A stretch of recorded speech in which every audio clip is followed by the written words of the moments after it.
All right, guys. Thank you for having me here. I've been spending the entire day with the Vanderbilt community. So I think we started at, roughly 9 in the morning and talked straight for 7 hours. They gave me a 2-hour break, and now I'm in front of you. But this is my favorite part of any of the campus-type activities that I do. Over the last almost 2 years, I've visited 82 of the top 100 U.S. campuses, very similar to this, 146 of the Global 400 based on the Shanghai ranking, so really a global view of what's happening with social media and higher education. I have a particular emphasis in career services, so how you can utilize this to find jobs and opportunities. Vanderbilt's a little near and dear to my heart. I actually lived in Franklin for 5 years, just south of here. My wife and I, it was our first job out of school. I worked right across the street, right at Centennial Park, for Athlon Sports. We did preseason annuals for college pro football, college pro basketball, baseball, golf. Really surreal thing last night. I was walking down the street, going to grab a bite to eat, looked over to the right, and there was Baptist Hospital. That's where my oldest son was born. So it was like one of those moments, which is cool. And I was telling the folks at Vanderbilt earlier that when we lived here, I graduated from Michigan State University. We have this university down the road that kind of overshadows us in a lot of ways, University of Michigan. So I am a particular fan of essentially the underdog in a lot of ways. This state is painted orange. Happens to be heavily UT as far as athletics is concerned. So we became huge fans of the Vanderbilt sports athletics family. We used to attend football games. And I was telling these guys at the time, there were about 30 other people who were at the games with me. I know it's changed appreciably. You've had good seasons lately, which is awesome. I'm still a fan. I am going to go through how to effectively utilize LinkedIn to create opportunity. There are 3 things I want you to get out of this, and I'll reinforce it as I go along. The number one thing that I want you to remember is build your network before you need it, so it's there when you do.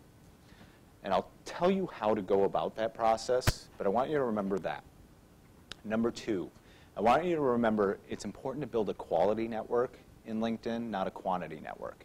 Social media in general has really conditioned a lot of you to connect with anybody who talks to you. So I met you at the store last night. Let's be friends on Facebook. Type scenario. We're a little bit different. We're where the business takes place. We're the corporate office of social media, and I'll talk about that accordingly. The most important thing that I always like to reinforce on this, we've been looking at the Vanderbilt community all day long. You have 59,000 alumni that have a profile on LinkedIn, which means you have the career paths of 59,000 people who are in these seats. And you can see how you can get into the positions that they did. You can go step by step through that process. So I'm a big fan of dreaming big. And you can take that however you want. I'll give you an example of somebody that is near and dear to my heart that I watched create opportunity for himself, thinking much broader than what he probably thought he could do post-graduation. When I was director of Alumni Career Services at Michigan State University, oftentimes I would have students come in and talk to me. And they'd say, hey, can you connect me with alumni? I'm looking for this opportunity. I want to really see if somebody might be able to help give me advice or mentor me. There's a particular student that I talk about in presentations on a regular basis. His name is Caleb Thornhill. Caleb was a legacy football player at Michigan State University. And after this, I'm pretty much done with the athletic conversation. But he was a legacy football player at the university. His brother played in the late 90s. He played in the mid-2000s. His dad played in the 60s. This is a guy who could have relied on his name in the area that we were in and had a career in something for the rest of his life, insurance, banking, whatever. Caleb was really, really determined to cut his own path, though. And when I met him, he was getting his master's degree in athletic administration. So he was really set to end up working at a conference like the SEC in the administrative offices. He had everything going for him, the pedigree. He played in Division I athletics. He was connected to the right people.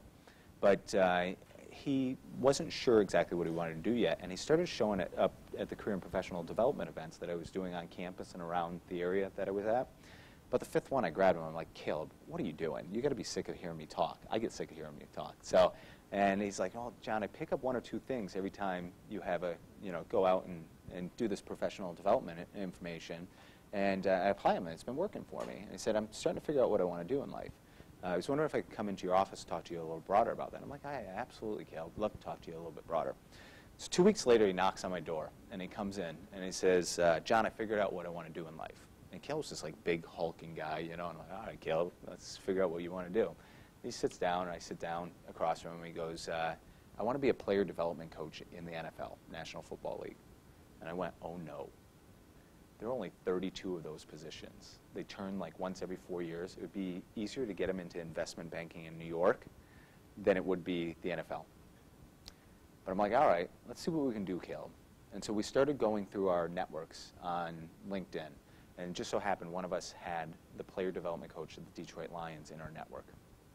Caleb was incredible at the offline approach to the job search process. He could articulate what his unique selling proposition was, his elevator pitch. He could talk about his skills and expertise and how they would work within the organization. He ended up talking the Detroit Lions into giving him a 1-year unpaid internship at their organization. Now, if you have never worked in major athletics, it looks sexy from the outside, but internally it's really difficult. And they put in a ton of hours. Caleb's not getting paid, so fortunately he lives in Detroit. Cuts the costs a little bit for living. But he goes through that year and does a phenomenal job with the Detroit Lions. They loved the effort that he put in. Got to the point where the year of that internship was running out, and they're like, you know what, Caleb, and at this point he's 27 years old, goes, we love what you've done for us over the last year. We love it so much that we're going to offer you another 1-year unpaid internship. So Caleb picks up the phone and gives me a call.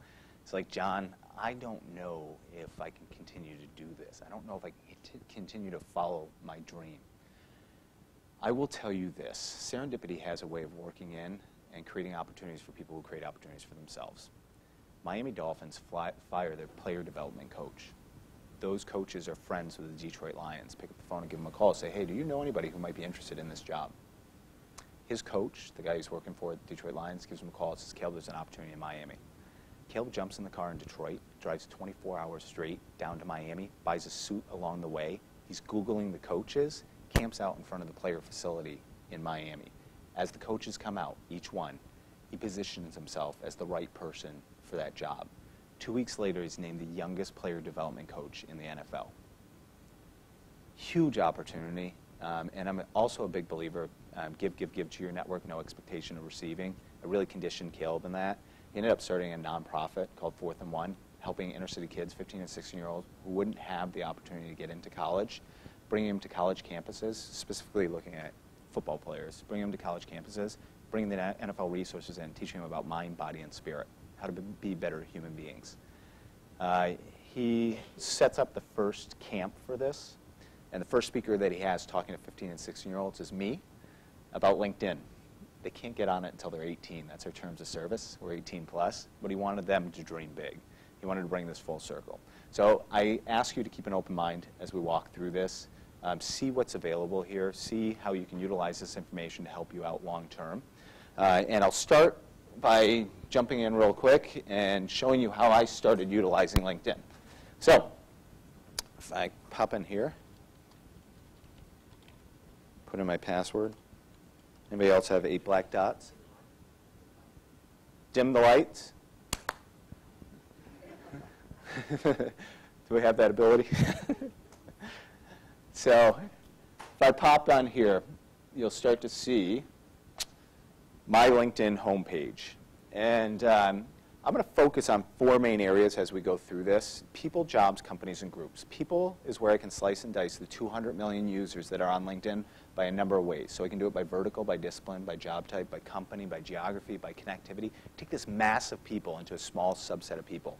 We'll focus specifically on the Vanderbilt community, so you can see that.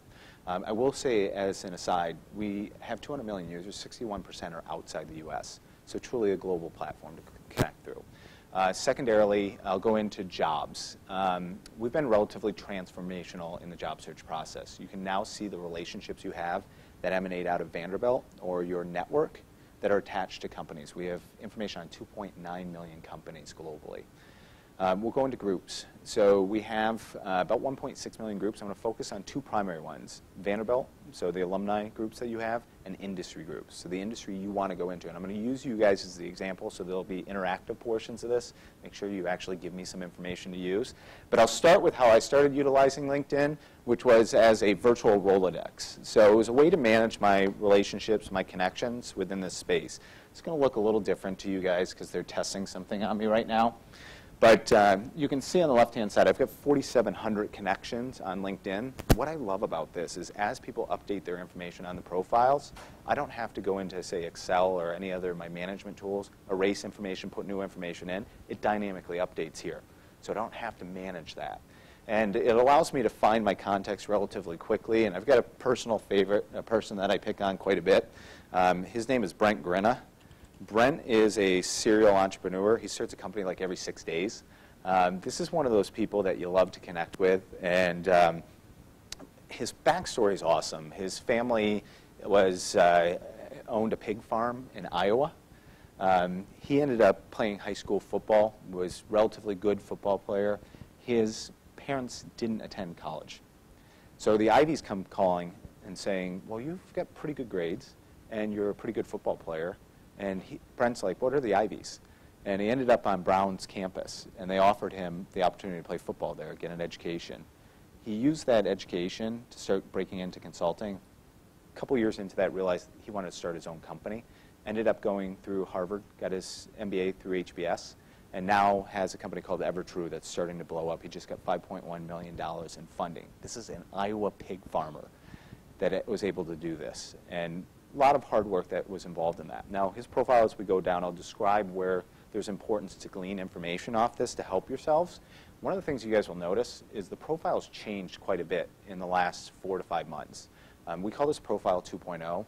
We believe that personal branding is going to be your job search currency 5, 10 years from now, so you're starting to see us capture that information. And one of the ways that it shows, if I come down here to activity, I can see the people he's connecting to, the people who are endorsing him, the communities he's connecting to, the groups he's connecting to, the companies he's following. I can start to see the professional relationships revolving around him. And I can utilize that information as I'm talking with him. If I go a little bit further down, I see a summary of who he is and what he's about. Brent, in his words, is telling me what makes him tick. Gives me a read into who he is as a professional. I go down a little bit further, I can start to see some of the brands that are associated with him. So that's his company. I can see Brown, he's associated with that.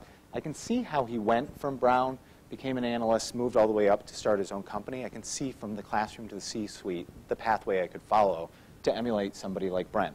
If I scroll down a little bit further, I've got endorsements. And this is one of those interesting things that I get a lot of questions on. How many of you have been endorsed for skill or expertise on your profile? Okay, how many of you have been endorsed by somebody in your network who has no idea you have that skill or expertise? Handful of you, right? We've noticed that that's something that happens. But if you think about this from personal branding, professional branding, those first 4 areas that you see where people are endorsing Brent heavily, that's his network defining who he is as a professional. And you can see entrepreneurship, financial modeling, venture capital, fundraising. If I were to ask Brent, who are you as a professional? He would say that those are the types of things that he's known for. Now, it's not here yet, but where the job search is starting to progress, it used to be that you would hand in your resume that had all the quantifiable data to a hiring manager. You'd go into an interview. Orally, you would talk about all your skills and expertise, why you could be the person for that position. You would have a list of references that people could call and say, hey, this person would be good for this job. What this adds is the ability for them to look at your network and for your network to be used as an example of you have some expertise and skills for the job that you're applying for. It's one added piece. It's not being defined heavily yet, but I can see it happening. And by the way, there are people using that for social networking. So if I did that whole process with LinkedIn, applied for a job, interviewed, gave my references, and they looked at my profile on LinkedIn, and it didn't say anything through endorsements about social networking, social media, or LinkedIn, that would be an issue. And it would be a red flag for them. If I scroll down a little bit further, I can see additional attachments to Brent. I can see school, varsity football. I can see his high school. I can see he's married. Has his birthday. I have honors and awards, organizations. One thing that Brent doesn't have on his profile, I got to talk him into putting it in. On a lot of profiles, you have interests. Have any of you put interests on your profile? Put some interests that you have? Okay, a handful of you. What you're going to find, some of the people that you might be reaching out to create internship opportunities or job opportunities have interests on their profile. One of the most difficult things to do is call somebody out of the blue. It's really hard to cold call. But you can use interests off LinkedIn profiles like interests, or say some of these like awards or interest in football with Brent, pick up the phone and take a cold call into a warm call based on information that are on these profiles. If I scroll down a little bit further, I can see more of the brand identity that he has. So I've got languages, the projects he's working on, I got all the people who are recommending him, connections, but I can see groups he's attached to. I can see news he's following. One real big, quick point. You have 14,000 people who are in the Vanderbilt group. Is that about right? 13,500, somewhere in there. 13,500 people who have joined a Vanderbilt group on LinkedIn. We don't force people to join groups on LinkedIn. So we don't force them to join your university group. Your university doesn't force people to join those groups. People who join them have done it on their own volition. They've just raised their hand to connect back to the institution in one way, shape, or form. One of the low-hanging fruit for you guys, those are people who are probably more approachable for you to use university affiliation to reach out to. They are probably open to talking to you about networking or mentoring or for internships, for job advice, things like that. I can also see the news he's following, more of his personal brand, and the companies he's attached to. So if I have some alignment there, I can use that in conversation with him. And then if I scroll up to the top, we do some pretty interesting things. You have the ability, yours is going to be in the right-hand corner up here. It will be a view and edit contact information. But you click on it, you can add additional information to his profile, business information. Brent added his birthday. I can't change that. We bring in the email address, but I can add additional information like a phone number, 555-1212. If I do that, I can save that to his profile. If I save it to his profile, he doesn't see it. Nobody else within LinkedIn sees it. So I can start to manage some of the professional contact information. I could take it a step further. I can manage notes around somebody like Brent. So if I come up here, I can add a note and say, on 3/11, Brent and I talked about starting a biz. Brent moves quick, so on 3/12, we started a biz. 24-hour business plan was brilliant. 3/13, we failed. That's quick iteration. If I save that to his profile, I'm the only one who can view those notes. Everything I'm showing you today is at the basic level. You guys can emulate everything I'm showing you today. And so that means that if you're talking to somebody looking for a job or an internship as a mentor for networking, I can capture that conversation in this space and refer back to it as I reach out to those people again.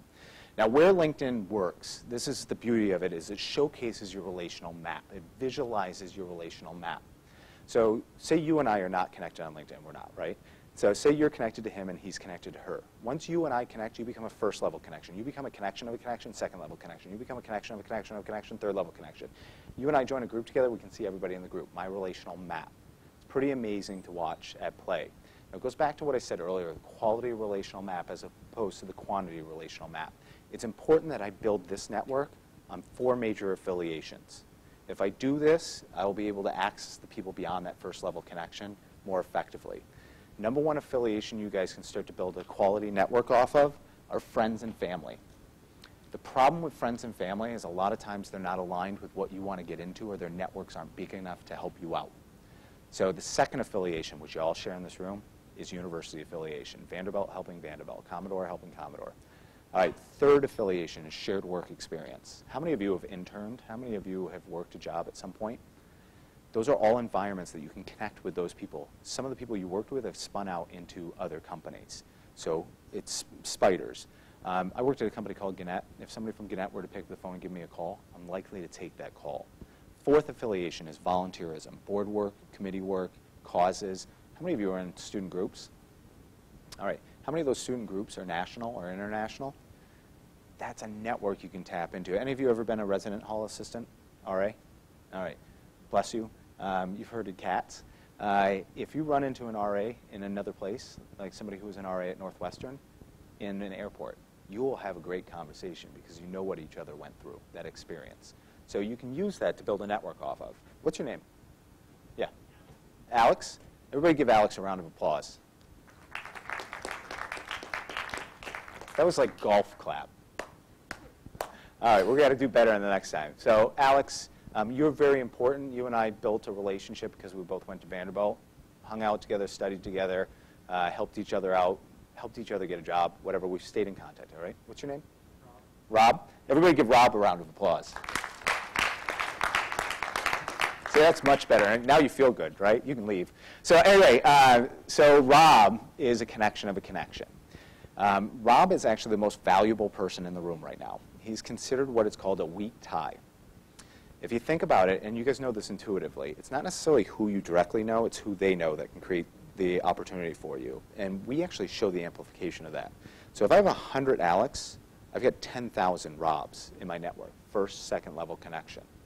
So Alex, if I were to ask you to introduce me to Rob, and you guys have that same relationship, are you likely to make that introduction for me? All right, Rob, she does that. Would you bring that introduction back to me? Would you respond? Right? So what we're seeing is high velocity out of this triangle. First, second, back to the originator of that message. What's your name? Hallie? Okay, everybody give Hallie a round of applause. So Hallie, I'm giving you a round of applause because you're not important in this whole scenario, but I didn't want to make you feel bad. So Hallie, at a third level, we start to get diffuse on the relationships. We're close enough that we'll help each other out. Once we get out there, it's not as important, but you are important because groups, what's your name? Elizabeth? All right. And well, let's clap for Elizabeth. All right, keep it going. Actually, if you guys want, we'll just clap for everybody. We'll go around. Anyway, Elizabeth, we're connecting in like spaces because we have like interests, alumni affiliation, industry, things like that within groups. You're important because you actually grow my network very quickly on what data I can view in LinkedIn. So knowing this, first, second, third level connection, group connection, that's how we work our virtual relational map. If I come up here and I start doing searches within LinkedIn, you'll have the same area, this advanced area. And I come, who's the #1 person you guys would want to connect with in any company? Who's the ultimate decision maker? Perfect world. CEO, there you go. I know him at Vanderbilt. So I do a search for CEO on LinkedIn. Bear with me for 1 second. Add anybody who is a CEO in the US. And I can see 873,000 current or past CEOs. If I take this to current, because past were abject failures, I can now see 693,000 current CEOs. What's the common affiliation you guys have in this room? Do a search for Vanderbilt. I can see 1,005 CEOs that graduated from Vanderbilt. Name a city, any city, not Nashville. All right, that says good city. I'm going to actually give you my zip code. So I'm in the heart of Silicon Valley. I can take it within 25 miles radius. It gets me San Jose and San Francisco. And I can see 27 CEOs that graduated from Vanderbilt that live within a 25-mile radius of the valley. How quickly did I just do that? I just took 200 million people at a level that could help anybody in this room out with an affiliation you all share by geography that you define. I did it in about 20 seconds. This was the bastion of Fortune 50 companies 10, 15 years ago that could build databases to parse out information at this level. It's now in the hands of the individual. Every one of you guys can do this. There's a shift in access to data. Now, what's important here is building both that quality network, and you do need a little bit of quantity. To make this usable, this search, you need about 50 connections on LinkedIn. That's not that many. So to start to see some of this information, you need 50 connections. Now, second level connections, the Rob, connection of a connection. Pick one of those people you might want to see, who they are. Danner. Do you know him? John's new company. It's interesting. All right. So it looks like, here's his summary. He's a co-founder and CEO and legitimately has John's new company.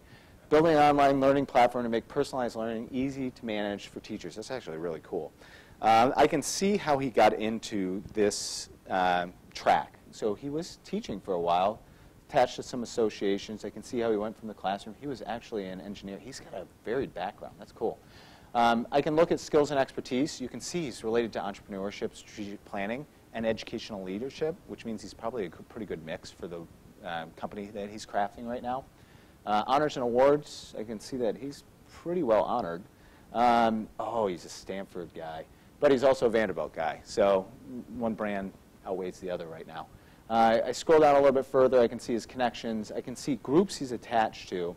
And unfortunately, not part of the Vanderbilt group. You guys got to work on that. But is connected to the Stanford group. I can see news that he's following, and he's interested in VC, internet, He's interested in education. And if I scroll up on the right-hand side, I can actually see the 3 people that connect me with John. Dominic Law was one of the original 6 employees as part of the higher education initiative at LinkedIn, including myself. Dominic and I were like a startup within an established company, which was crazy. We now have 31 members. Dominic's moved on to another area within LinkedIn. But we worked really, really closely together. If I were to ask him to connect me to John, do you think he would do it? Absolutely. Quality relationship, connection of a connection. All right. What's the most effective way to communicate with somebody? Face-to-face. Yep, absolutely. No doubt about it. What's the second most effective way to communicate with somebody? Phone to phone. What's your primary way of communicating with people? Technology, right, at some level. And it's the least effective way to get through to the professionals that you're trying to reach. I want you to think about what you have here. I'm actually an evangelist for LinkedIn telling you to get off our platform. Use us for data insight, for research, for information on people like John. But I get his name, I get his company, I know where he lives. If I do a Google search, you think I'll find a phone number, if not for him, for his company? This is my opportunity to pick up the phone and give him a call. And I want to prove a point to you. We're using university affiliation as a part of this process. Think back to high school. Think back to your secondary school. Think back to the students who were there who might reach out and say, hey, really interested in learning a little bit more about Vanderbilt and what your experience is like there. By show of hands, how many of you would take that call? If you don't raise your hand, you're going to hell. No, kidding, I don't have that power. But most of you raised your hands on that one. That connection to Vanderbilt means something to you. It also means something to somebody like John. You can play off that to try to position yourself for opportunity or at least insight. Do what we call informational interviewing. And I know people here are talking to you about that. If I were to pick up the phone and give him a call, I might say something like this to John. My name is John Hill. I'm a graduate of Vanderbilt. Just suspend disbelief. I'm really interested in learning a little bit more about who you are and what you're about. So I wonder if you take a few minutes to talk to me about that. In that 2-sentence structure, you've done 2 very powerful things. Number 1, you positioned him as the expert in himself. People love to be the experts in themselves. It's a conversation extender. The second thing that you did is you played into the intrinsic value of giving back to a fellow Commodore. Commodores helping Commodores, same reason you raised your hand. If I get that, again, a conversation extender, the next question I want to ask him is how he got into the position he's in now. He can give me the path that I could follow, but it also is a conversation extender. He's talking about himself. I can ask him what the work environment's like there.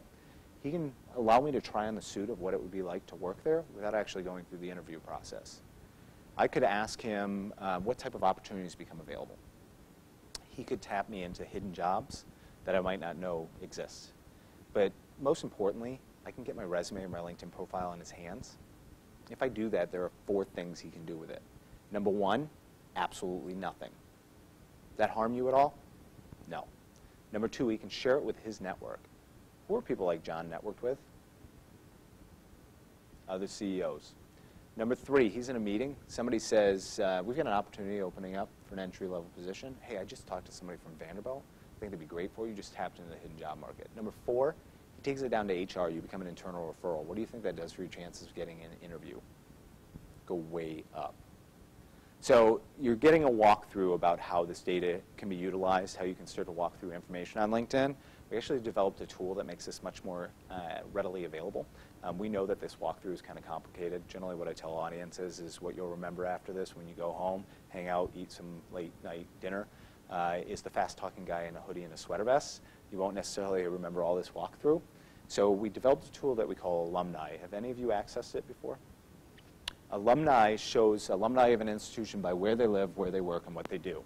It's under contacts. If you click on your school that is on your profile, it's also there.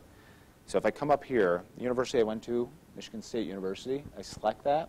I can see alumni by where they live, where they work, what they do. It's from 90 to 95, which is when I attended Michigan State. I was on the 5-year plan, really enjoyed college. But I can take this down to 1900. I can take this up to 2020. I can include people with no dates, and all of a sudden I see 179,000 people from the institution I went to. And I can switch universities. I can look at any one of 22,000 universities. So let's look at one near and dear to your heart, Vanderbilt University. And now I can see 45,000 students and alumni by where they live, where they work, and what they do. Now, everything here is clickable and malleable. So I can go to See More, select one of those cities you might want to see. San Francisco, common theme. All right, 1,500 Vanderbilt alums in San Francisco. When I click on this, where they work and what they do just changed to reflect that. Pick what they do. Okay? So we've got 140 people in engineering graduated from Vanderbilt. When I select that, where they work just changed to reflect that. Pick a company, any company. So you could have picked LinkedIn. It's number 3. All right, 4 or 5, whatever. All right, go pick Google, just to make you guys happy. And now I've got the 10 people who graduated from Vanderbilt that live in San Francisco that are in engineering and who they are and when they graduated. I'm dropping the microphone and leaving now. That's pretty amazing, right? Get a round of applause for that. All right.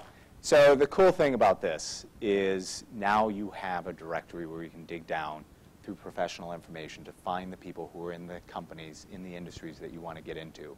Use this for informational interviewing to connect with them. And I can see most of these are third level connections. King is not. So if I come up here, I can see the guy who hired me at LinkedIn. So if I were looking for a job at Google, probably not a good person to use. Can introduce me to him. But I do have a direct relationship there. Now, let's do something else. I'm going to clear out all these filters. I'm going to scroll over here. And we have 3 other verticals that you can choose from, including field of study, what they studied.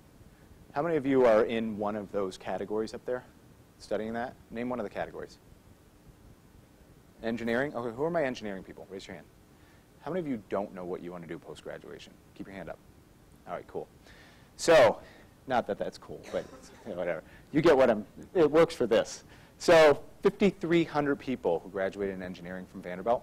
Now, field of study for us, we are an umbrella. So this would be like mechanical, chemical, electrical. If I select this and go back, I can see where those 5,300 people went. So if, again, I was looking at San Francisco, I can look at the 225 people who graduated in engineering from Vanderbilt by where they work and what they do. It gives you a roadmap of where you can go based on people who have walked through these classrooms ahead of you. That's pretty awesome, right? I mean, it's a guide that you probably have never witnessed or seen before. This wasn't available when I was graduating from school. My trajectory would have been a little bit different. But very cool, and I can do the same thing. I can look at the Google people who graduate in engineering, reach out to them. So to make this tool effective, you need 30 university connections. 30. How many of you are in the room right now? Probably a little over 30, right? If just in this room you guys cross-connected, you would have enough connections to make this a very usable tool for yourself. Now, it gets better. Remember we talked about Brent? That's like my infomercial part. Sell you Ginsu knives. Anyway, clear out of filters here. Every word on a LinkedIn profile is indexable. Remember talking about taking a cold call into a warm call with Brent? We were talking about football. I might be able to use that to make conversation a little easier. I want you guys to name something not work-related, not educational-related that you like to do. Cycling? That's a good one. What did you say? Hiking? That's also a good one. But I'm going to pick cycling. So if I come up here, cycling, do a search, I now see the 230 people from Vanderbilt that have cycling on their profile by where they live, where they work, and what they do. So if I want to use my hobby to figure out how to connect into people, I can do that. Again, an incredible view of data. I'll take it one step further for you guys. If I clear this out, come back up here, 45,000 people. I can also look at year graduated. So if you guys wanted to look at 2012 and see where people got jobs last year, and again, go back to a market like San Francisco, 27 people who graduated from Vanderbilt ended up at these companies. So it gives you an idea of now the opportunities that are in front of you. So It's one thing to be able to see this data to do the informational interviewing. It's another thing to start to see the jobs at play. You'll be able to do this same type of thing I'm walking you through on LinkedIn jobs. I'm actually going to take you to another website. So pop out of here. Oops. How do I pop on another web page on here? Oh, there we go. So let me go to, how many of you have heard of Simply Hired? All right, so Simply Hired is a job search aggregator, and I have to spell it right. So now this computer has a virus.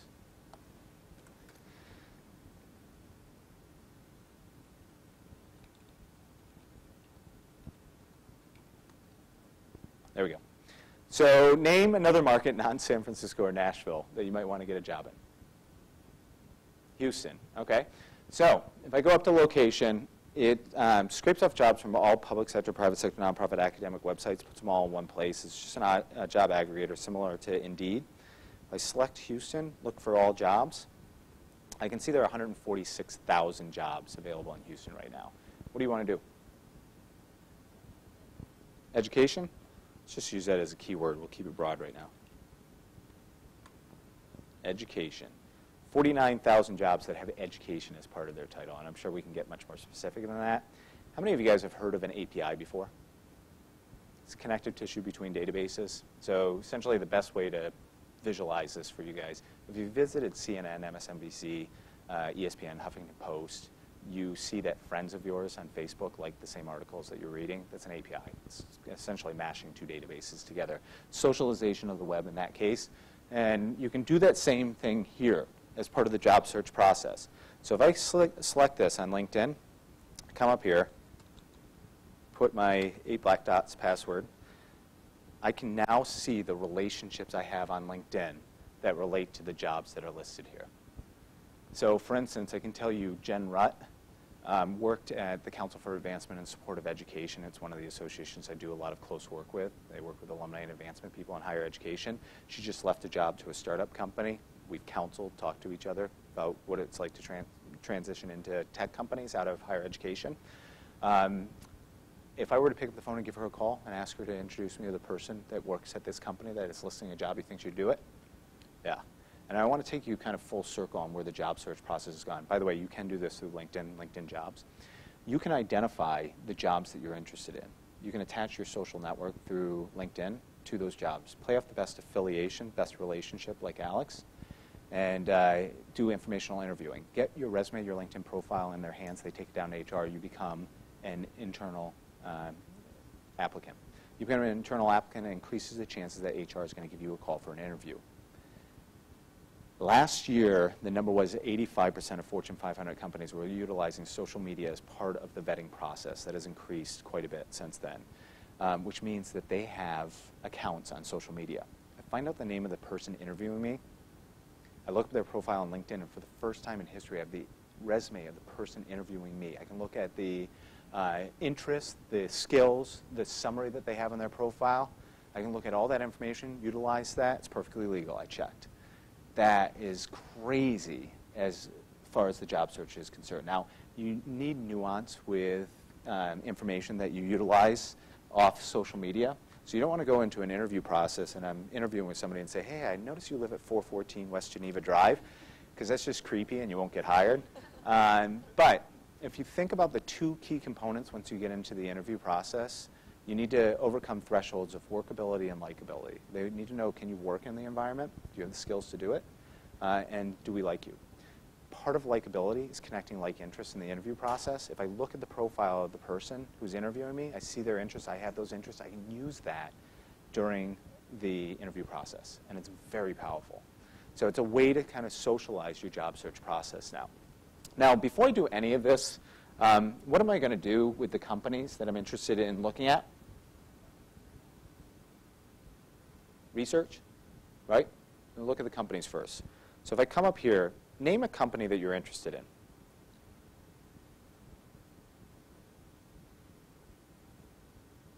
Interactive portion. There you go. Chrysler, car company. You a Michigan kid? Huh. All right. So if I come up here, I can see 2.9 million companies. I can see the amount of people on my network, and I can type in Chrysler. And automotive, 10,000 people in it. 2,200 people in my network. One of the things I see is they're promoting jobs at Chrysler right here. This is their company brand within this space. The other thing I can see, I have 13 first-level connections at Chrysler. I have 2,233 second-level connections. If I click on here, it takes me back into search. So I want to really identify those people who graduated from Vanderbilt that work at Chrysler. So I can add Vanderbilt. And now I can see the 3 people who currently or in the past worked at Chrysler. In fact, somebody who's in charge of APAC, all of Asia. That's pretty impressive. All 3 of these people, 2 of these people currently work at Chrysler. 1 of these people worked at Chrysler in the past. If I pick up the phone and do an informational interview with somebody who used to work at Chrysler and graduated from Vanderbilt, what do you think they'll tell you? They'll tell you everything. Good, bad, and indifferent. They have more brand alignment with you now than they do with the company that they used to work for. So they will tell you the right people to connect with within a company. They're good insight for data on the company that you can use to make decisions. Is this the place I want to work? Now, you got to take some of it with a grain of salt, because sometimes people aren't happy after they leave a job. But I also have William and Erica who graduated from Vanderbilt, and I could utilize them as part of this process. Now, if I scroll back here, a couple other cool things on the company pages.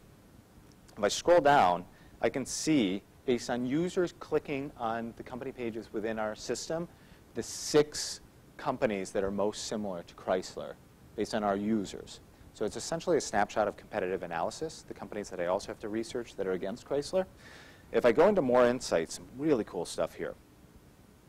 I've got employees with new titles, people who were recently hired or promoted at Chrysler, and employees who recently left Chrysler in that bottom one. And these are out of my network. If somebody's left a company or been promoted within a company, what does that mean behind them? There's an opening. I can start to look at the companies I'm interested in working at. If I watch it enough, I can see people in my network vacating positions that I could position myself through informational interviewing before they're publicly available and posted. That's using data in a way that was never available before. Now, new hires, I love this. You guys will know certain companies that you want to get hired in. If you look enough at the profiles of the people who are recently getting hired into, say, a company like Google, you can start to see patterns, similarities of how they craft their summary, their expertise, their skills, similarities on their profiles. And if you have that experience, those skills, that expertise, you can start to customize your resume based on success patterns of other people who have been hired within a company. Now, on the right-hand side, I can see the companies that are in my network that have heavy connections into Chrysler. So I know people at General Motors. I can use them to connect into folks at Chrysler. Chances are they'll know them. Top 5 skills in aggregate off LinkedIn profiles of employees who work at Chrysler. So those keywords that I might want to penetrate, put on my resume. And then most recommended, beautiful people. I don't think that's that important. But I can follow this company and have all that information sent directly to me in a weekly digest. Follow the companies I'm interested in getting into, have that information sent directly to me. Now, groups. And I'll focus on this very, very minutely, very quickly. 1.6 million groups. I'm a big fan of showcasing how you can tap into industry, start joining the conversation in the area you want to get into post-graduation. Name something here, an industry you want to get into. Any industry, more niche, the better. Hedge funds, all right, that's a good one. So, if I come up here and do a search through groups for hedge funds, I can see, for instance, this hedge fund review group has 8,600 members. There are 8,600 people who are talking about hedge funds. That's awesome. You join a group like this. So this one's hedge fund specific. You join a group like this, you just surrounded yourself with 8,600 people in your network that are in the industry you want to get into. You can just listen to the conversation that they're having, the topics that they're bringing up, how they're relating to each other, and learn from that, pattern that as you try to get into the industry. Gives you an opportunity to start to try what the industry's like before you get into it. You also added 8,600 people to your network who are in the area you want to get into. Now, university, same way. So we can get into Vanderbilt.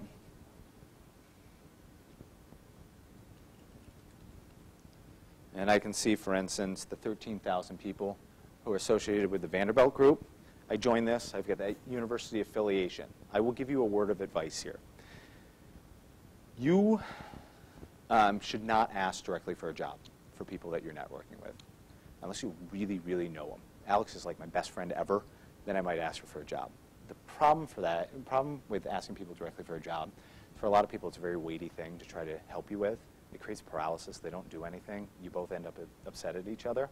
The better approach is to ask for advice. So I can go into a place like this Vanderbilt group and say, hey, I'm really interested in breaking into hedge funds, not quite sure how to do it. What advice do you have for me? What you'll find are alumni will answer you, or people in that hedge funds group will answer you for whatever reason. They just raise their hand to be job search ambassadors for you. Those are people that start to network more heavily with. They've taken interest in you. A lot of times when you ask for advice, it circles around to job opportunities anyway. It's just an easier route. People are easier about providing advice. Now, I want to get back into your profile, developing an effective profile in this space. I have 2 words of advice for you. 1, capture some of your classroom experience on your profile, and we've opened up the door for you to do that. On the right-hand side on Edit Profile, we've added what we call student verticals: projects, languages, publications, organizations, honors, awards, test scores, courses, patents, and certifications. You can capture classroom experience. It is applicable in the job search process, and add it to your profile. It helps make your profile much more robust if you don't have appreciable work experience. Now, the second thing, remember I told you those people are sourcing you out through social media. They're looking at your profile on LinkedIn after they look at your resume.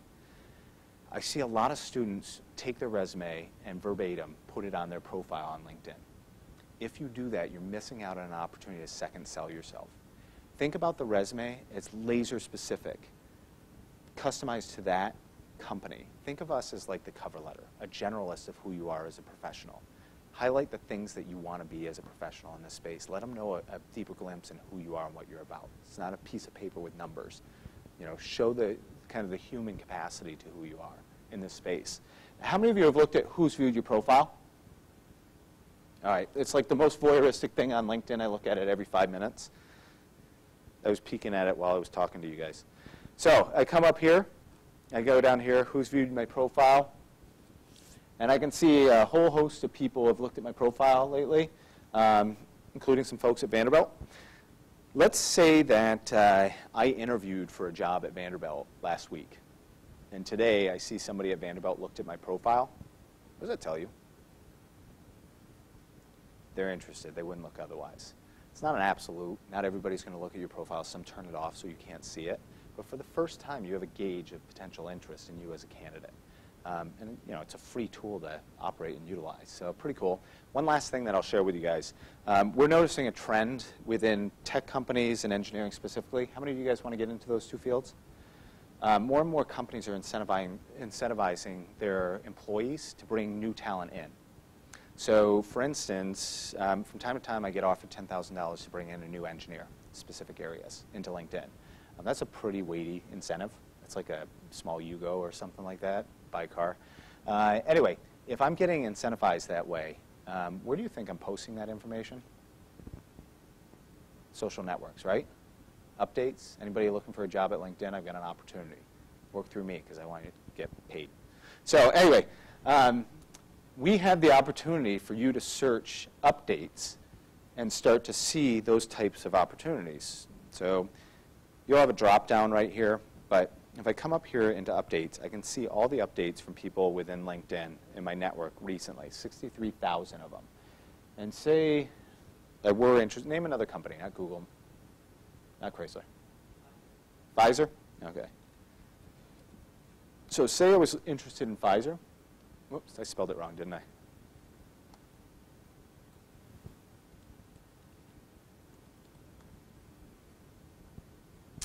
1,200 updates in my network with the word Pfizer in it.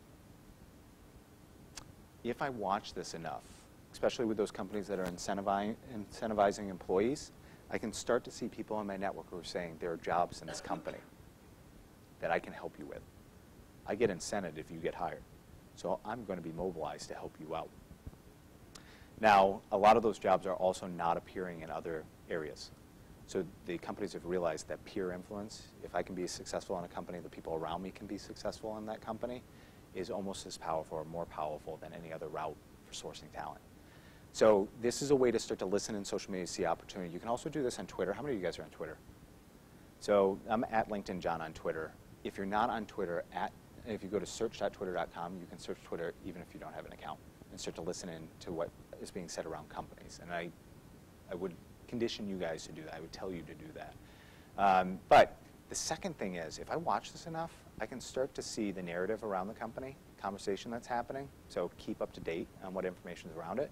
Secondarily, I can start to see some customer relations, communications, logistics issues that the company's having.